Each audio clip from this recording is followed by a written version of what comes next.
hanap ng hanap 3 araw. That will be illogical. It doesn't conform with the ordinary practice of man. Nakaisa-isang anak mo, naiwan mo pa. Ano kwenta kang ina? The possibility is, marami siyang inaasikasong anak. Ay hindi niya napansin, umuwi pa sila, wala na si Jesus. Naiwan pala sa templo. Hindi ba?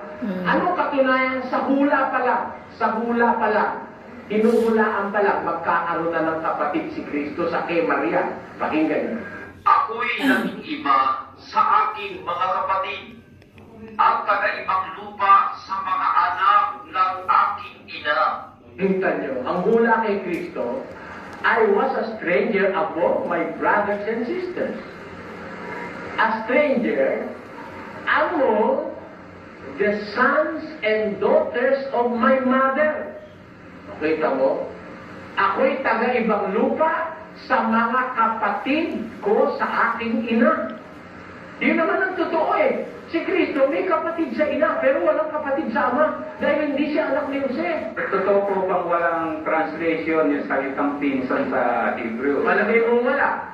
Pero, may binabasa sa Biblia, mababasa sa Biblia na pinsan o cousin. Ha? Meron mo mababasa. Pero sa Hebrew, explicitly, walang cousin. Kuminsan, yung cousin tinatawag na kapatid. Ano? Ang tanong ko, bakit si Juan Bautista, nakauna-unahang cousin ni Jesus Christ, hindi tinawag na kapatid niya? Oh, if that is a general truth or a general truth in the translation of the Hebrew scriptures and the Greek scriptures, dapat meron man lang instance na si Juan Bautista, pinsang buong-buo ni Jesus, tinawag na kapatid niya.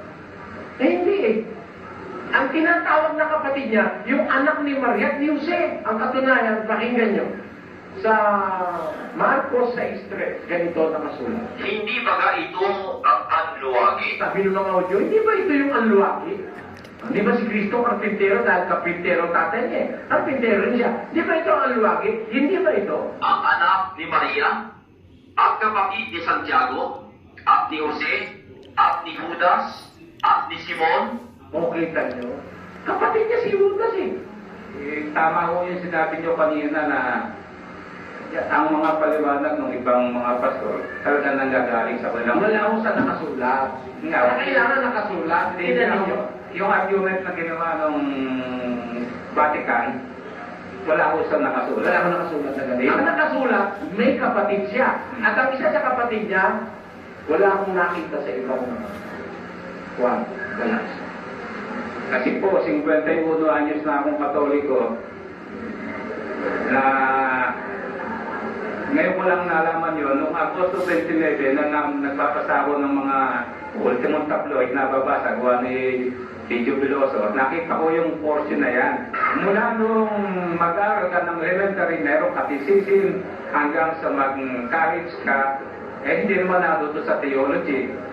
Ba't po ito eh, Alam po nyo, masabat ko po kayo, hindi po kailangan ng theology sa pag-unawa sa hindi ko mapapasa pag hindi ko makatapos ng kolehiyo pag hindi ka po ng theology. Tama po yun sa standard ng tao. Si San Juan at saka si San Pedro, hindi nag-aaral ng theology. Pakita nyo. 4:13 ng gawa. Nang makita nga nila ang katapangan ni Pedro at ni Juan at pagkatalastas na sila'y mga taong walang pinag-aralan at mga mangmang, ay nagagtaka sila. Yung mga pangunahing apostol, si Pedro at si Juan, walang pinag-aralan. Hindi marunong, no read, no write yun. Yeah. Kaya lang natuto sumulat yun, turuan ni Jesus. Pero pinag-aaral sa kolehiyo, hindi nag-aaral teolohiya. Ngayon, yung pinapabasa ko sa layo kanina, ito pa po isang pruweba na si Kristo may kapatid talaga. Pakinggan niyo. Ngunit wala akong nakita sa mga ibang apostol, maliban na kay Santiago, na kapatid ng Panginoon. Kasi sinagin pa yung firstborn, lumalabas bugtong na anak Hindi ho. si Maria. Si Kristo, bugtong na anak nung ama. Pero kay Maria, he is the firstborn. Impliedly, may second, may third, may fourth, may fifth, and so on. Kaya naintindihan ko yun, maraming pong salamat. Dahil ka naman. Yung miracle. Tapos na.